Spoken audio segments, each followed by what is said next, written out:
Hi, I'm Dr. Laara Van Bryce, and I want to welcome you to the Chronic Fatigue and Fibromyalgia Summit, How to Get Your Life Back Now. Today, I've invited Dr. Jacob Teitelbaum to speak to us. And Dr. Teitelbaum is author of the popular free smartphone app, Cures A to Z, and the best-selling book, From Fatigue to Fantastic, and also the Fatigue and Fibromyalgia Solution. He is the lead author of 4 studies on effective treatment for fibromyalgia and chronic fatigue syndrome. Dr. Teitelbaum does frequent media appearances, including Good Morning America, CNN, Fox News Channel, The Dr. Oz Show, and Oprah and Friends. He lives in Kona, Hawaii, and his website is www.nfatigue.com. Welcome, Dr. Teitelbaum.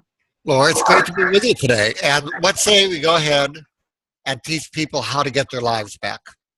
Absolutely. Yeah, that's why they're here. Indeed. So why don't I start with just, people often ask me, what's a nice doctor like me doing in a field like this? Most doctors don't want to be involved in fibromyalgia and chronic fatigue syndrome. And I got into it the old-fashioned way.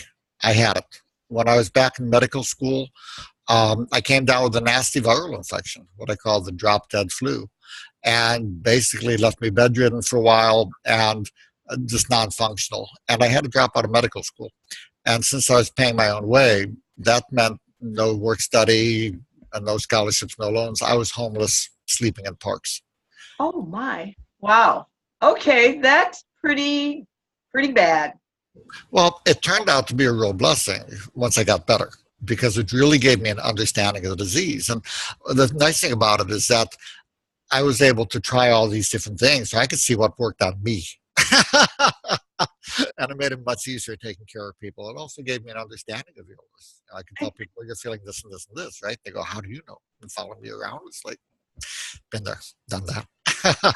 I completely understand that. I have had the same experience in my life with different challenges and diseases, things like that, which is also why we're doing the Chronic Fatigue and Fibromyalgia Summit. Mm-hmm. And I think that's how a lot of us actually learn how to help people heal from these terrible diseases. Just so. Yeah, exactly. So can you tell us what causes fibromyalgia? Yes. Basically, this represents an energy crisis in your body where in essence, you've blown a fuse or tripped a circuit breaker. It's just like if you plug in too many space heaters on a winter night, poof, off goes the circuit breaker. And say you called an electrician who knew nothing about circuit breakers, and they checked the outlets and everything. They said everything's fine. There's nothing wrong with you. He'd say the light switch doesn't work. And he'd say, it's all fine, you're crazy, and I'm planning to walk out the door, And after calling the 8th electrician, say you called one in who actually knew about circuit breakers, and said, come here, let me show you this little panel, and you see the little switch was flipped off, and you turn it on, and all the lights would come back on. Right, yeah, exactly. And if you restore energy production, the circuit breaker comes back on. And then people will ask, well, is that ever going to happen again? And he says, if you overload your circuit, of course it will. It's supposed to. This illness is actually a protective mechanism on your body's part. It's as devastating as blowing a fuse. Nothing works. But it also keeps your body from harm. So we'll teach people today not only how to restore energy production and turn their what's called the hypothalamic circuit breaker back on so they can get well, but also how to keep from blowing it again. Got it. Okay, that's perfect. Everybody needs to know that. So tell us, I understand that you have a protocol called SHINE. Mm-hmm. So tell us your SHINE protocol. Well, most of the listeners out there, you've heard 8,000 things that, you've heard this may help or that may help and all the rest, and it gets very confusing. Well, what is it? So we've organized it into a general structure of things that help restore energy production and prevent putting a hole in your energy bucket, so, to keep your energy from draining out. It falls under the categories usually sleep, hormonal support, infections, nutritional support, and exercise is able. So we call it the SHINE protocol. It's funny, when I was on the Dr. Oz show, and I know him fairly well, he and I and Lisa are friends, and he said, what you're saying is all well and good, but prove it, because that's kind of what he does. So he sent me folks, and a month later they were well. He said, "Okay, now let's talk." But I used to call it the Shin protocol until the gal that I treated for him said at the end that you've got to add E for exercise and make it shine. So she made it shine. All right, that's good. The story behind the name. But once you optimize, and again, if you just do exercise, it drives a lot of us crazy, because you have these people say, "Oh, just do exercise," and you want to take them and smash them over the head with a 2-by-4 floor, and understandably. But the thing is that, with any chronic illness, whether it's cancer, MS, any of these things, if you allow yourself to decondition, it gets worse. So, that they say, well, it's all in your mind because exercise can help, and they ignore that it doesn't help anywhere near enough. Ignore them. They're idiots. Basically, we're going to give you what you need to do physically to get well. Then once you're feeling better and make more energy, then you'll be able to walk to condition. And then we'll talk about mind-body things, basically learning to say no, so that you don't blow the fuse again. Got it. Okay. So can you tell us a little bit more about sleep, how someone with fibromyalgia might want to address sleep issues? I'm sure that can be a big problem with them, like they don't get restful sleep. How should they deal with that? Okay, so let me start by saying you need to get your 8 hours sleep a night so you can recover. Let me follow up by saying, I know now, right about now, you're saying he seems a nice fellow, but he's an idiot. I can't even sleep 4 hours a night. And I'm going to tell you, in the thousands of people we've treated, I can count on my fingers how many we've not been able to get good solid sleep each night. So let's talk about how to do that. First of all, you can't sleep because the sleep center is in that circuit that went offline. We talked about the hypothalamic circuit breaker, and that circuit controls sleep, hormone function, temperature, and blood pressure pulse. It's called autonomic function. So you can't sleep without getting the sleep support you need. I start basically hygiene, but it's not a sleep hygiene issue. But herbals are a good way to begin. There's a mix of 6 herbs called the Revitalizing Sleep Formula. There's another mix of herbs called Terrific Z's. For melatonin, usually it's not going to do much for most people, but there is one form. You can get it at Walgreens. It's made by Nature's Bounty, and it's called Dual Spectrum 5 milligram because it takes immediate action, sustained release. And a lot of people who find melatonin does nothing have come back and told me that works well for them. So magnesium before bedtime, those simple things can get you a good start. In addition, I will go with medications. And for staying asleep, very, very, very low doses. If you take standard doses of medications, it'll knock you for a loop with this disease. But you need to use low doses. Neurontin, trazodone, Xanaflex, Flexeril. I will use very low doses of each, because if you use a high dose of one, you're going to be wiped out the next day. If you use very low doses of several, each of them work together during the night, but they're out of your body by morning, so you're not hungover. And I will combine a mix of things as needed to get the 8 hours sleep a night. We like to start naturally, but it's not uncommon, and because of the problem with the sleep center not working, this is a case where I will add the medications to the natural remedies. And there's over 30 different ones we can use, and we mix and match them until we get to sleeping 8 hours a night without hangover. A small percent of you will find that you take a bunch of things, they each work for a week, and then they stop working. So if that happens, just rotate them. If they work for a week, take them for 4 days, and then switch to the next thing, and switch to that next, and then go back to the first one. So you can get past that thing. And then you need to treat the sleep disorders, including restless leg syndrome. If you or your spouse, your blankets are kicked around all night, there's a good chance your legs are jumping. And just videotape yourself sleeping one night to see. And that tends to be an iron deficiency. So if you get the ferritin iron level over 60, that settles down. Magnesium helps that settle down. The main medication they use for it, in my humble opinion, is a ripoff. I don't bother with it. It's stupid. Treat the underlying cause, which is the iron deficiency, low thyroid, magnesium deficiency, those kind of things. And if you find yourself falling asleep easily during the day, especially if you tend to have high blood pressure, and if you tend to be a bit overweight, look for sleep apnea. Most of us who have the disease are exhausted during the day, but we're not falling asleep, watching the TV or at the wheel. So I realized that there might be some people that don't know what the hypothalamus is. So I just wondered if we could backtrack for a second and talk about the hypothalamus. Mhm. Then another question I had also was, why do patients with fibromyalgia, and I don't know if there's a reason behind this, but why do they react so sensitively to these medications that they can only take a small amount? It takes energy to detoxify the medications to get them out of your body. And this is an energy crisis. It's the same reason why many people with the disease have trouble with sound and light and other sensitivities, because the filtering system that separates signal from the static, so to speak, takes energy. It's not able to function properly. The system that detoxifies and clears things out of your body is not functioning properly. The immune system is on overwhelm. It's not functioning, but it's trying to fight everything at once. So you have all the sensitivities. And there's a very nice technique for the sensitivities. It's an acupressure technique. It was made by a wonderful chiropractor, acupuncturist, Devi Nambudrapad, who developed it.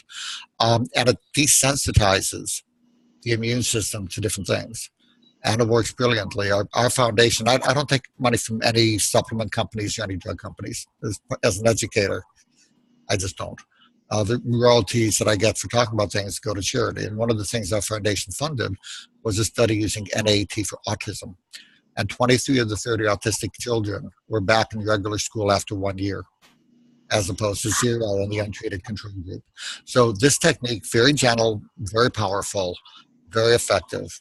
And you can go to www.n, like Nancy, AET, like Tom, and .com. So NAET.com. Find practitioners in the area, see the study that we had published and using it. I've had people with severe sensitivities. There's one actress, and she had to be on this TV show. And I said, we'll get you well enough to be on this show. It was like Celebrity for Survivors, or Survivors for Celebrities. But I said, afterward, you're going to do the NAT. So she got well enough to find on the show. And then the NAT made her CFS go away. So the sensitivity is a significant issue for a lot of people. Absolutely. I have heard of NEAT for treating allergies, but it sounds like it treats a lot more than that too, huh? It basically, it's kind of like, you know, how sometimes your computer goes haywire and then, or some electronic equipment, and then you unplug it and reset it, and all of a sudden it's all working again. And the NAT is like the reset button for your immune system. It reboots it. It reboots it for one substance each treatment. So whether it's sugar, corn, wheat, but it's mostly designed for foods, but it knocked out my hay fever, which is a pollen allergy in one treatment. It blew my mind. That's how I got interested in it. The first time I heard somebody do it, she said, you look miserable. Let me treat your hay fever. And I said, that food is not going to help it. One day she said, stop being a nitwit and let me treat you. Okay. And 20 minutes later, my hay fever was gone. Never came back. It was like, what? You know, and I flew to California to meet Dr. Nambudrapad and was impressed enough that I came back to Annapolis and married the woman who did it on me. So I was that impressed with it. It's wonderful stuff. Works very well. Great. That's wonderful to know.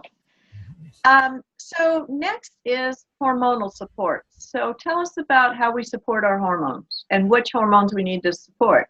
Mm-hmm. So we talked about the hypothalamus, which is a little almond-sized area in the brain, right back near the pituitary in this area. It controls, like I said, sleep hormones, temperature, and autonomic function. So it uses a massive amount of energy for being such a little area. And that's why when you have an energy crisis, that goes into hibernation mode first in your body before anything else. And that shuts down everything downstream and puts your body into hibernation mode energetically. So it controls your entire hormone system, thyroid, adrenals, reproductive hormone, growth hormone, the hormone that holds on to water, anti-diuretic or anti-peeing hormone. Also controlled by that simple control center or that small control center. This is why most of us with the disease, that's a description, we drink like a fish and pee like a racehorse. It's kind of, because that hormone's down too. The problem is that the normal ranges for blood tests are based on statistical norms. That means they take 100 people and they do the test, and the 95% in the middle are defined as normal, and the 2.5 on either end are abnormal. So to give an analogy that Dr. Oz liked that I don't feel free to run with, if you wanted a normal range for shoe sizes, you would take 100 people and you'd get a normal range of size 5 to 13. Now, I live in Hawaii, so it's a volcano. We leave our shoes at the door so don't attract lava in the house. So say we left, and then you got your shoes mixed up with mine. And now you're wearing a size 8, and I'm wearing a size 8, and you're wearing my size 13. And we go to the shoe doctor. And the shoe doctor would say, nope, it's a size 13. It's in the normal range, 5 to 13. No problem with the shoe, Laura. And you say, but it falls off my feet. And I'd go in, and they say, but it's a 8. It's smack down in the middle of the normal range. And, and I say, but I can't get my toe in the damn thing. And he'd look at me like I was crazy. The test is normal, And that's an idiocy. That the test is normal doesn't mean that there's not a problem. And to be abnormal, usually you have to have destruction of the gland pretty much, as opposed to simply it being put on hibernation mode. So how do you tell which hormones you need? Thyroid's like the body's gas pedal. So if you're tired, achy, weight gain, cold intolerant, which is pretty much everybody with this disease, you deserve a trial of thyroid hormone. And we could talk for 3 hours about how to tailor which hormone is best in dosing it. But let me make a couple points. Most people do best with what's called desiccated thyroid, like Armour thyroid. Some people need the pure T3. Most endocrinologists only use Synthroid, which is the least likely to be effective. Do not adjust it to the TSH test. The TSH test requires your hypothalamus to be working properly. And if it's not, the test is meaningless, which means in this illness, the TSH test, which is all most doctors use, is utterly, how can I do it without cursing? It's just, the medical term is just utter caca. It is, it's like trying to drive blindfolded. It's just nuts to try to adjust it based on that. You'll go based on the symptoms. Adjust it so that until you have better energy, less pain. And then if you get to the point where you feel like you have too much caffeine, lower the dose. Then you check only the free T4 blood test to make sure it's in the normal range for safety. It's okay if it's low, and that's a whole other conversation, but make sure it's not too high, period. That's how you adjust it, based on how it feels to you. You don't adjust it based on a blood test. That is utter meaningless drivel. Maybe I should be less subtle. So for thyroid, it's kind of like that. And most people deserve a trial of thyroid hormone to see how it feels for them with this disease. And then you go ahead and adjust different types of dosing to see what works best. Adrenal support. The adrenal is basically your stress handler. And the blood test for the adrenal is even worse. You have to be in at least 1 out of 100,000 people before they'd consider it abnormal. It has to be low enough that it can kill you. Oh, dear. So if most people run about 18 to 22 in the morning, it has to be under 6. So 5.9, consider emergency, maybe put a med alert bracelet on you. 6.1, they will say no problem at all, even if you're bedridden from it. And if I do 2 tests on the same person on the same tube of blood, they are usually 4 to 8 points apart. The machine is just not that accurate. So 5.9 can kill you, 6.1, no problem. And the machine is only accurate within about this much. It's nonsense. So there's a very high-tech way to see if you need adrenal support. Do you have periods where you get these feed me now or I will kill you moments, where your claws come out when you're hungry?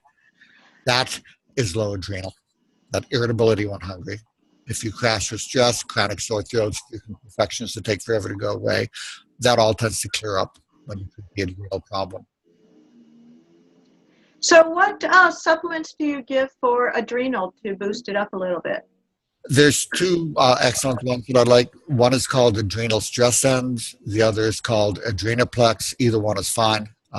They both work very, very well. And I will use very, very, very low doses of the bioidentical adrenal hormones to go ahead and bring the person back up to the normal level of their body. Is there a particular blood test for the hypothalamus? I realize that you have told us that the blood test for the thyroid and the adrenals aren't as good as we'd like them to be. Is there a test for the hypothalamus? Well, Laura, here's the thing. The test that they'll use will be things like the cortisol stimulation test or more the TRH stimulation test, things along those lines. But what you'll find is that the response to that hormone challenge will be in the normal range, but it will be 50% lower in people with fibromyalgia. So can you imagine, say, you took a drop in income of 50% in energy production? It would be in the normal range. Say your normal income is $60,000 a year for average in this country, and then it dropped to 30. You have to be under $8,000 a year before the test is considered abnormal. You have to be in the lowest 2% of the population. 16,000 is poverty. So 3/4 of people, in poverty would be defined as medically normal with the normal tests. So the research studies show the dysfunction, but it's across the board, which makes it very severe in terms of how you feel. But each one aspect is only dropped by about half.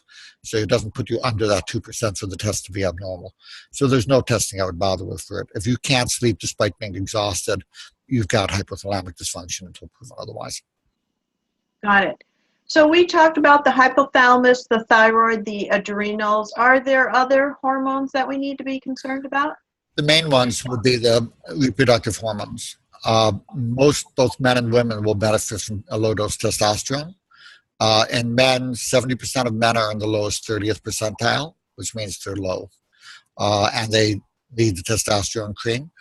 Women, research by Professor Hilary White at Dartmouth showed that in women with fibromyalgia, giving a low dose of testosterone also decreased pain significantly. So you want to optimize, but again, you want to only use bioidentical hormones. The reason that other hormones were made is because you can't patent the natural molecule. And because of that, they didn't use a natural hormone, which is what your body most wants and works best and much more safe. They went ahead and found synthetics so they could patent them and charge a lot of money. That's why the synthetics are used, not because they're better. They're not. The studies show they're deadly. But damn well, they're profitable, and we're going to do it. So that's kind of what it is in medicine. Yeah. Any other hormones we need to be concerned about? There are others, but those are the key ones. I mean, we could go through a host of different things, but those are the core ones to address. Okay, the next one I wanted to ask you about was infections and immunity. Indeed, because again, the immune system also takes a lot of energy and it's malfunctioning. In addition, there appears to be a genetic tendency for people with this disease to have a problem that when the immune system fights an infection, it has trouble shutting off for certain infections after the infection is cleared. So it keeps fighting it and exhausts itself. And then as the immune system gets exhausted, as you mentioned earlier, it's unable to handle things. So it goes on overdrive and it's just striking out at everything, but not effectively, just enough to make you feel lousy. So there's not, I call this the infection of the month club. Every month there seems to be another study that says, oh, it's this infection. No. There are literally over 100 infections that can cause you to blow a fuse. Everything from Epstein-Barr to Lyme to HHV6, CMV1, HSV1, a bunch of parasites, the list goes on and on. So it's not that there's any one infection that's this horrible, dastardly thing in most cases. It's a matter that the immune system is down, so you get a bunch of hitchhikers that normally the immune system would get rid of. It's like a pack of little dogs with maybe one or two big dogs pulling it down. Any one of them you can take care of. So it's not critical to isolate which infection, but the most important infection to knock out is Candida. Let me give you a perspective. To give it a sense of, relative sizes, if a virus was about the size of a period at the end of a sentence, then a bacteria might be the size of a house. And a Candida molecule would be the size of the whole city block or more. So sheer, when your immune system comes up to fight, it's going, oh my God, it sees these guys. And they also cause what's called leaky gut. So the Candida are the most important ones to treat. And I will treat that in virtually everybody. How do you tell? There's no test that's really reliable for Candida. They're just not. Simple to tell. Do you have nasal congestion, postnasal drip, where you're clearing your throat a lot, trouble breathing through your nose, irritable bowel syndrome, gas, bloating, diarrhea, constipation. Those two are usually, not always, but most often caused by the Candida overgrowth. And when you knock out the Candida properly, those usually go away too. And then you've taken this massive load off your immune system so it can more effectively go after other things. I will also, depending on the person's history, because that it takes more looking at, we'll sometimes go with antivirals. I will sometimes go with antibiotics, but it depends. That's more on a case-by-case thing, depending on what their overall picture shows. But for most everybody, the Candida is a really good start. Cutting out sugar, because yeast grow by fermenting sugar. And those of you who have a sweet tooth and say, but I can't, I'm not saying you can't have any, but my book, Beat Sugar Addiction Now, or The Complete Guide to Beating Sugar Addiction, will teach you how to get rid of the sugar addiction so you can enjoy the sugar healthfully.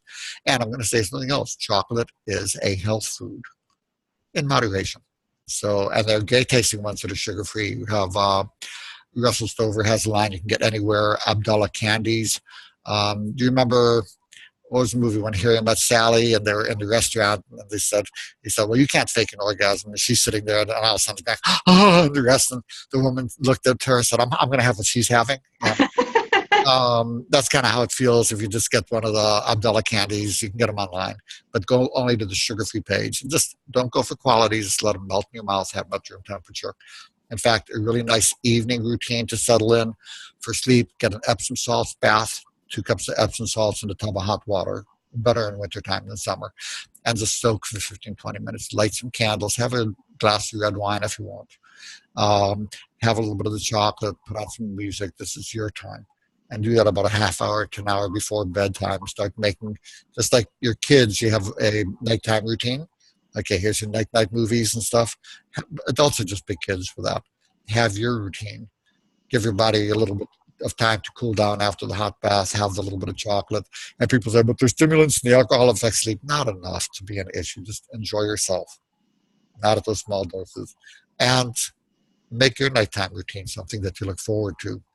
So at least you can get that piece of it in place while you're using the different treatments so you can sleep as well. I would love to bring you back to the Candida for a little while. Mm-hmm.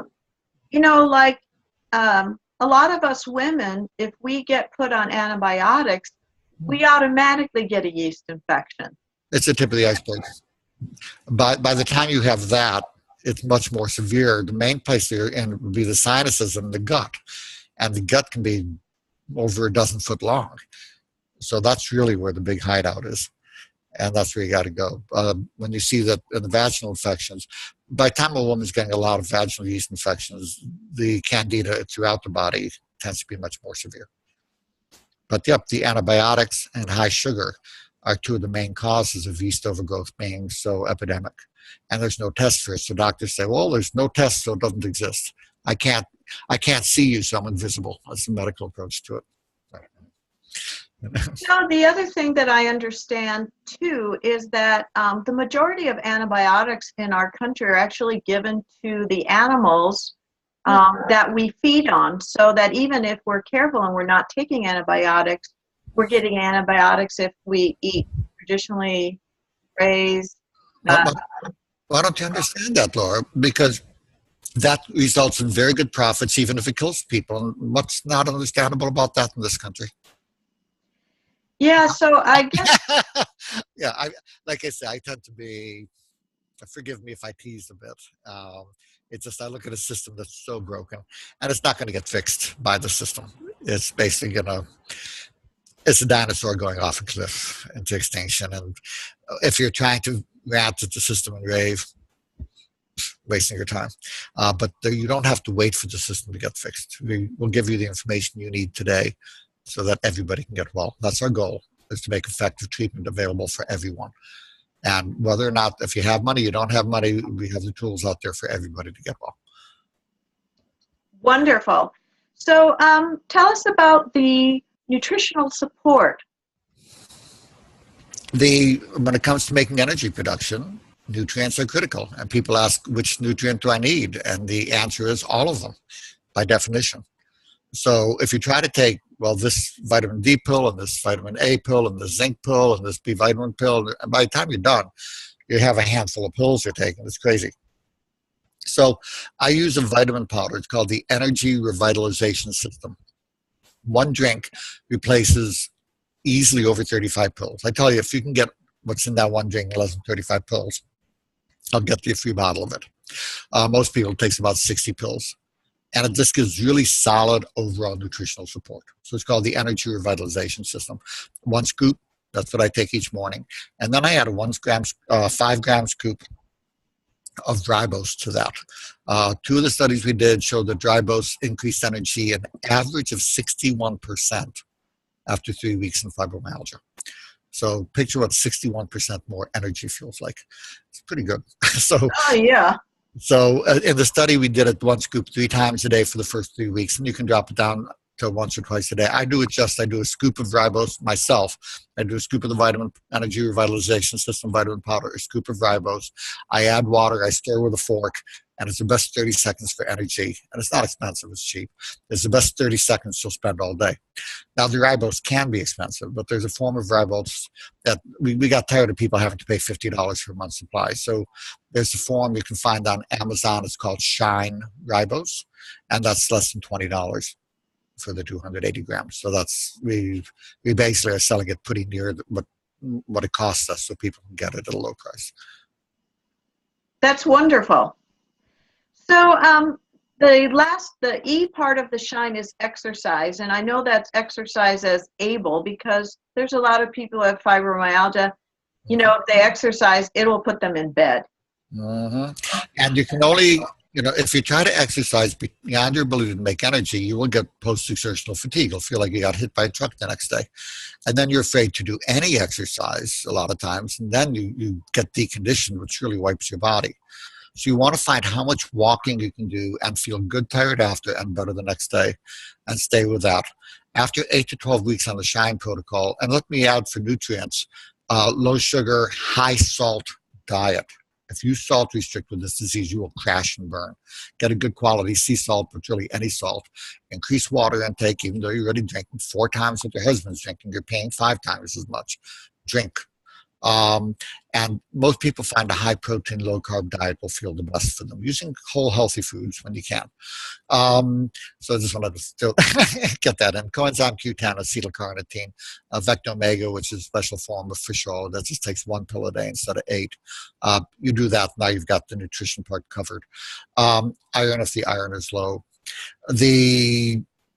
So with the exercise, you want to see how much you can do, and then just keep it at that. After 8 to 12 weeks on the Shine protocol, you're going to find that energy production will go ahead and start to skyrocket on you, and then you'll be able to condition. So it increases by maybe 50 steps every 1 to 2 days. Get a little pedometer, one of the little Fitbits and things, and then see how you feel with it. Listen to your body. If you feel bad, tired after, wipe the next day, it's too much. Ease it down. Okay, so that took us through the Shine program, and I'm just going to repeat those one more time. So it's sleep, hormone support, infections and immunity, nutritional support, and exercise as able. Mm-hmm. So how about the role of dysautonomia? Well, remember we talked about that circuit breaker, the hypothalamus controls autonomic function. Autonomic system controls pressure, sweating, and gut function. So many of you will find that your gut is a train wreck, and you'll find that when you've been upright for an extended period of time, your blood pressure drops. So let me give some tools. In terms of, I know we've talked about a lot of stuff with the brain fog, it gets tricky. If you go to the website, write this down, endfatigue at AOL, I'm sorry, it's endfatigue.com. So www.endfatigue.com. On the website, you will see a free energy analysis program. This is actually was developed as a computerized physician for people with CFS and fibromyalgia. And now it basically, and we used to charge $400 for it, but we told people if they couldn't afford that they could do it for free. And 80% of people wrote back saying, I can't afford it. I'm disabled. This disease has wiped me.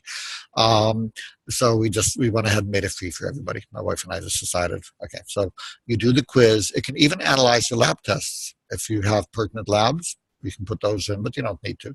The symptoms and labs point to the same thing generally. It take you 10, 15 minutes, do the quiz, and it will tell you here are the things going on in your case, and here are the things that are most likely to help optimize your energy so you can recover. And so this way, even for those of you who financially are wiped, the treatment, how expensive a treatment is, has absolutely nothing to do with how effective it is. It has to do with whether it's patentable or not. So some of the cheapest treatments are the most effective. And another tool, there's tools that I offer to health practitioners, mostly holistic ones and chiropractors, ones that are interested in treating this disease, unlike most MDs. There are questionnaires and there's treatment checklists of the most common treatments that are helpful. And even though it's really most helpful for the doctors who treat the disease, we make it available to people with the illness as well. They can email me at endfatigue@aol.com. I'm one of the 7 remaining people who has an AOL account. That's my creative anachronism. Please don't give it out to others. You're watching this today, you get to email me, and you can ask me for the treatment tools. If you have the lightheadedness, low blood pressure, ask me for the orthostatic intolerance quiz, or just write down OI quiz. I'll email that to you also. And it'll have an information sheet. So you don't need a tilt table test to see if you have dysautonomia. You don't have to pay $2,000 and feel like you've been wiped out afterward. You do the quiz. This is out of the Mayo Clinic journal that it was validated in. Over 9 is as reliable as a positive tilt table test to show that you have autonomic dysfunction. If it's 7 or higher, I think that you should be treated for it. And the 2 key treatments to begin with, number 1 was increase your salt and water intake a lot. Number 2, get what are called compression stockings. You can get them at sporting goods shops. You can get them at medical supply houses. Write this down. Orthostatic stockings. They need to be medium pressure, 20 to 30 millimeters, and they need to go at least up to the mid-thigh. This way, when you stand up, normally, think about gravity. We're a big bag of water. What do you think's happening when we stand up? It all down to our legs. Normally, the autonomic system sends messages to the legs and says, send that blood back up here to the brain and muscles where it's needed, and no problem. But that system's not working in this disease. So suddenly it's as if you bled out 4 units of blood, and now you're trying to walk around, and your brain starts to go woozy, and your muscles start to hurt, and then you get wiped out the next day. So people find that just using the compression stockings when they're up and about has a dramatic benefit. Now, remember what I said about how much things cost have nothing to do with how effective they are. There's a new medication that costs over $120,000 a year for orthostatic intolerance. I won't prescribe it for people. It's an utter waste of time. It's basically, I think, much less effective than compression stockings. But the doctors will hear about that because it's $120,000 a year, and there you can bet they're spending millions and millions to advertise it to doctors at their so-called CME, which is basically slick advertising masquerading as science at our medical trainings that you have to go through as physicians. Just like you have to sit for this drug advertising to keep your license. Oh, I'm educated now. It's like, right, okay. So the compression stockings are much, much, much more effective. You can get them yourself with medium pressure and mid-thigh high. You will see a dramatic improvement in your stamina. It's that simple. Simple things, salt, water, and compression stockings for the autonomic intolerance. Now, there are medications like mitogen, even dexedrine, that can be helpful, but start with the easy things. Got it. So what is the role of mind-body issues in fibromyalgia?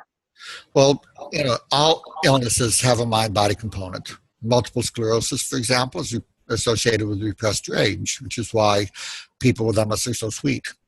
And MS, just like lupus and a host of other things, can trigger secondary fibromyalgia. We treat that a lot, and people find they feel a lot better. Uterine cancer, helpless, hopeless personality, heart attacks associated, 3-fold increased risk of heart attack with repressed anger and hostility. So if you go into the emergency room with crushing chest pain, is your doctor going to say, oh, well, you just need to let out your anger and hostility more when you have the crushing chest pain? No, they're going to put down the intensive care unit. Then maybe later they'll teach about that. So if you think about having an energy crisis, what's the mind-body component for that? Well, it's not being able to say no. So we're trained to do what we're told we should do to get approval. We don't want to lose approval. We tend to be empathic. We can feel when people are upset. We try to avoid conflict. That's funny. I tease that when the chairwoman of the Committee on 1,000 Ways to Waste Everybody's Time comes around and down the street and everybody else is ducking into the alleyways and disappearing, you can tell who has CFS and fibromyalgia because they're like a deer in the headlights. Their feet are saying, run, and they're just right there. And the chairwoman comes up and says, and then they're like energy vampires. They put their hooks in you. It's like, so how do they, oh, I couldn't live without you if it wasn't for you. Nobody would, they put their hooks in. And then they proceed to suck you dry while dumping all their emotional toxic waste on you. And everybody else would say, no, get the hell out of here. Except people with CFS and fibro have trouble saying no, so they get sucked dry and they blow a fuse. So how do you tell one who the energy vampires are in your life? If you have a day that you have a little bit of energy and you feel good, you'll notice it's like a neon sign over your head saying emotional toxic waste dump open. And they will come by and you'll feel like you're feeling pretty good, but then after they left, they feel like, that. That's an energy vampire saying no. But really, anything that feels bad, if somebody says, well, we'd like you to do, then the first thing you can say, as a doctor, I'm telling you with this disease, don't do anything that feels bad. And if anything's going to take more than 24 hours of your time, you're not going to be arrested for not doing it. Just say that, well, the doctor said that if I take on one more thing, he'll wring my neck. So I just said that.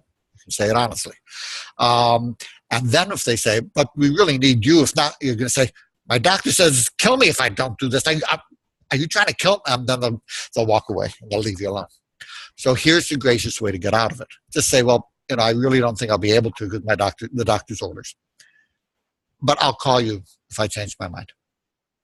That way, all of a sudden, when you get home and you feel like, oh my God, I dodged a bullet, it's on autopilot. You don't have to do anything. You've already said no. And if it's something, say, God, I really wish I had said yes, you can always call them and say yeah. That's true. I changed my mind. Huh? Yeah. But it's really learning about how to set boundaries. Mm-hmm. What is going to protect your health, you and your family. Mm-hmm. And if that doesn't work, project guilt on them and make them feel guilty. You don't have to bother. That's a technique. Being a good Jewish boy, I learned that very well. But no, you don't even need to do that, Laura. You just need to ignore your brain chatter, because that's going to tell you whatever you said you should do to make them happy, and just ignore that. Listen to your feelings. How does it feel? If it feels good, that's your psyche's way of saying this is authentic. It's okay to say yes. If it feels bad, I don't care what your brain's chattering at you. It's not authentic, say no. And the funny thing about no is it's a really versatile word. It can be done graciously, like, no, I wish I could, but I just, doctor said I couldn't. It can be done very clearly, like, no. There's a great t-shirt that said, what part of no didn't you understand? It's a complete sentence. You don't have Got it. You lost your volume. Okay. How about now? That's good. Okay. Yeah. So it's, so again, bottom line, say no to things that don't feel good. Now you may say, well, taxes don't feel good and paying my rent doesn't feel good. Thinking about it, not doing it doesn't feel, feels good. But if you don't actually do it and you get arrested, it won't feel good. And you know that. So heroin feels good. But then the second question is, how's it working out for you? Well, 3 days later, you're going to feel pretty awful. So how does it feel and how's it working out for you? Those two questions will guide you. Got it. So tell us one more time about your free gift for us who have attended your summits here. Well, let's do that. And Laura, could we also talk about pain relief? Let's take a couple minutes. Do we have? Absolutely. I'd love to. Okay, so let's start with the pain relief first, because there's 7 different kinds of pain in fibromyalgia. It starts with muscle pain, because when muscles don't have enough energy, they get locked in a shortened position, though, like a spring. That you'd think, well, no energy to go loose and limp, but after a heavy workout, that's why you come home and say, honey, my muscles are all tight. And you have these tender marbles called trigger points. So the restoring energy production, the SHINE protocol in our study dropped pain by an average of 50% at 3 months. Most people no longer even qualified as the diagnosis of fibromyalgia. So that helps. There's nerve pains, gut pain, all kind of other things too. But some simple natural things that can be very effective for pain. One is an herbal mix called Curamin, Curamin. For many people, this has been a pain relief miracle. 1 to 2, 3 times a day. It can be taken with any pain medications. Give it 6 weeks to work. There's a topical comfrey cream called Trauma Plant that works very quickly within seconds. And the Curamin will often work in a half hour, but for chronic pain, it takes longer for it to ease things up. The topical comfrey or trauma plant, just rub over the areas that hurt. They can give some nice relief. End pain is another herbal mix that can be helpful and goes with the other two. The medication tramadol. The government has gone on a conniption thing because 15 years ago, they had a war on pain. And because 1 out of 4 people were in pain. But they said, oh, treat it, but they didn't tell doctors how to. They had no education. So all of a sudden, now we have 15,000 people dying from narcotic overdoses, prescribed narcotics. And of course, they ignore that over 50,000 are dying from arthritis medicines like ibuprofen. But they pay for the advertising in the media, and nobody's going to touch that. You know, the Vicodin people don't pay for the advertising in the media. So, yep, we can go after them. And the governor does too. So now they're going out there saying, well, the tramadol or Eltram could be addictive.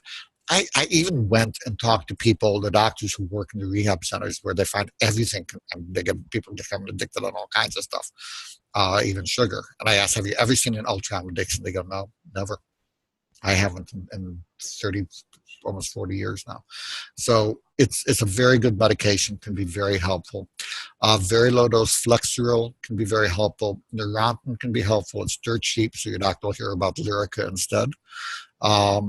But I start with Neurontin. It's less side effects. You can use Cymbalta, Lyrica, Savello, which is what the doctors hear about because it's expensive. But again, you'll see more toxicity. The Lyrica is probably the best of that bunch, in my opinion anyway. So, and then there are Xanaflex. There's literally dozens of other non-narcotic pain treatments to use. For those of you who are on narcotics and make me feel like a drug addict, so, you know, you're on it because they have chronic pain. Now, you can get pain-free without narcotics a lot of times, but I'll tell you, it sounds like an odd statement, but if I'm looking at the toxicity of ibuprofen versus the narcotics, well, again, you've got about 50,000 U.S. deaths a year from ibuprofen and 15,000 from the narcotics. So I think the narcotics can be a problem, but I think this thing that they're starting to make anybody feel like a drug addict who needs them for pain is horrible. I think we need to teach people how to, pain is like the oil light on your dashboard. It says something needs attention. So how do you approach it medically? Oh, that oil light, will put a Band-Aid on it and then your motor burns out. Okay, well, let's smash it with a hammer. And, if you just put oil on the damn car, the oil light goes out. If you give your body what it's asking for, the pain goes away. This is not rocket science. It's just not profitable. So the doctors don't have the information. There's not the big money in it. But you can get pain-free. Pain is actually pretty easy to treat in the vast majority of cases. That 1 out of 3 people suffer with pain is because of lack of education of physicians, combined with physicians figuring, well, if I don't know, it doesn't exist. You've seen it, Laura. Well, chiropractors down on us, they must be quacks. So how dare you send somebody to chiropractor who actually knows how to treat the pain? Yeah. Well, the doctor has no clue. It's basically, I hate to call them the mullahs of medicine, but it's just nuts. It's a religion. And, God bless them. I like to be tolerant of all religions. I got my own mishigas, as they say, or craziness. But, when they're telling other people that they can't get the help they need because it's not their religion, no.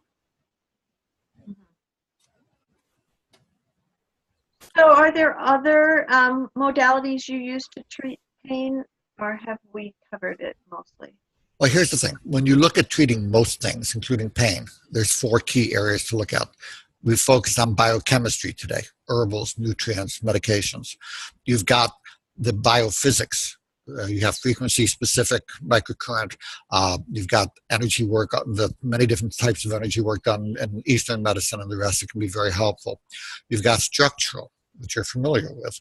Right. You stretch the muscle. Well, the muscle hurts because it's shortened. You stretch it, and then you start to structurally get the nerve flow better. And there are a lot of reflex arcs that are going that medicine doesn't even acknowledge, along these pathways. So you do the structural work to do the release, and then you do the mind-body.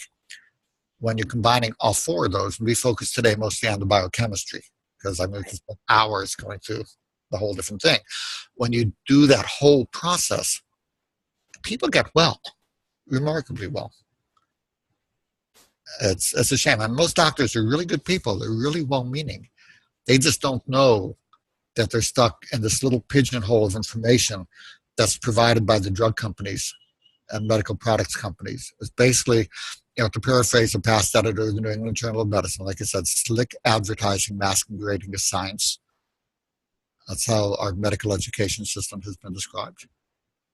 Got it. I understand that we are like 37th in health in the world now. Well, we're number one in profit. Go USA. Yeah. But the nice thing is, it doesn't matter that the system is broken. You can get well now. If you want to email me at nfatigue@aol.com, for those of you without money, I'll send you a quick information sheet about here are the key things that are cheap.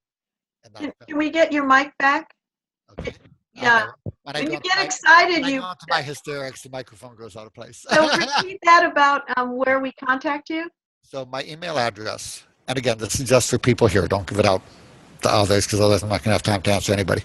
endfatigue@aol.com, and you can ask for the treatment tools, although that's mostly for health practitioners. But you can ask for the orthostatic intolerance quiz. You can ask for the article on "Got No Money, What Do I Do? How do I get treated?" And also, I'll send information about the free energy analysis program with a link to that, so you can do that, because that's a simple way to get started. Even if you can't afford to find a doctor, and I do consultations with people all over the world, often by phone. So if you're not near Hawaii, that's okay. We treat people literally all over the world. And we do it by phone consultation. For those that are interested and able, it's a 3 to 4 hour consultation. You'll find you're well on the road to getting better. But not everybody can afford that. So we have the free energy analysis program, because our goal, like I said, is effective treatment for everybody. And when I was homeless, if you said, well, pay these doctor bills, I'd be like, I ate. If people fed me some pizza, it's funny. I remember still when my wake-up service was a police boot in the park each morning. And one day I asked him for directions to Oral Roberts University. I was curious to see what was going on there. And, he gave it to me. And he was a nice fellow, sweet fellow each morning. And there's a $10 bill on the road. And I'm sure the cop left it there, knowing that I'd find it walking up the road. And I went to a diner and I said, I'd like 2 soft-boiled eggs, and they overcooked them. And they said, oh, we're so sorry, they're hard. We'll give you 2 more free. And my eyes went, really? And I ate that day. Been there, done that. Wow. Our goal is effective treatment for everybody. And we'll give you the tools to get started. And, you can get well. You can get your life back. And it's time. Thank you so much. And everybody, there is a link to Dr. Teitelbaum's free gift right below us here, so you can get his free gift. Mm-hmm. And I want to thank all of you for coming to our Chronic Fatigue and Fibromyalgia Summit, and make sure you come back for our next exciting interview. Indeed, I'm sure Laura's doing a great job. The free gift is a book on the mind-body component. It's an ebook, or you can download it. It's a simple book. Will teach you how to get a life you love. So, everybody, thanks for coming, and it's time to get well. Now, God bless. Thank you so much. God bless you too.